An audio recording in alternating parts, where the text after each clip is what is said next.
तर नागपूरमध्ये पेट्रोल 2 रुपये 72 पैशांनी वाढलेलं असून डिझेल 2.81 रुपयांनी महागलेलं आहे। सध्या नागपुरात पेट्रोल 111.70 रुपये तर डिझेल हे 98.76 रुपये इतकं झालेलं आहे। मागच्या 12 दिवसांमधली ही चौथी दरवाढ असल्यामुळे नागरिक चांगलेच संतापलेत। आढावा घेतलाय आमचे प्रतिनिधी तुषार कोहळे यांनी। महिन्यामध्ये 4दा वाढ झालेली आहे पेट्रोलची आणि सर्वसाधारण माणूस हे झोपेतून उठल्यानंतर अगोदर कामालाच पळते। कामावर गेल्याच्या अगोदर अगोदर गाडीमध्ये पेट्रोल लागते। आपल्या बजेटमध्ये राहते आपण 100चे पेट्रोल लागतो, 90चे टाकतो, 110 रुपयाचे टाकतो।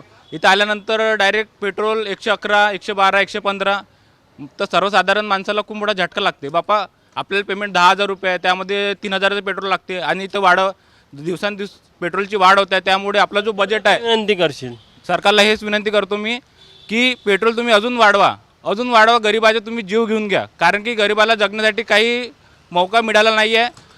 जे पगार आहे त्यांचा, जे मजदुरी आहे ते कमीच आहे आणि ते वाढण काही गॅरंटी नाही आहे, ते नाही वाढत आहे। पण इकडे जे महागाई आहे ते दिवसांदिवस वाढत आहे, पेट्रोल वाढत आहे, अन्न वाढत आहे, जे दैनंदिन जे आपल्याला लागते तांदूळ, गहू, तेल त्याचे पण रेट वाढत आहे, पण आपली पगार नाही वाढत आहे। पण आपली जी रोजी आहे ते रोजी नाही वाढत आहे ना। सगळ्याचं सर दुप्पटीनं पगार वाढतोय आणि दुप्पटीनं याच्यावर फरक पडतोय आम्हाला। बुकिंग जरी म्हटलं तर रेटमध्ये काही फरक नाही आहे आणि डिझेलचा पेट्रोल दर वाढतो दर दिवसाने म्हणा 2 दिवसांनी म्हणा वाढतो, पण 12 दिवसात डिझेल 7.5 रुपयापर्यंत वाढलाय आणि पुढे किती वाढणार आहे याची पण अपेक्षा आम्हाला माहीत नाही। आम्ही बिझनेस करायचा की कसं करायचं, फक्त नोकऱ्या करायच्या आणि नोकरीमध्ये पण दर वाढ नाही आहे। काय करायचं सर, मग गरिबांनी जगायचं तर त्यातले पैसे जे वाचत होते ते आता वाचत नाही। अजिबातच नाही।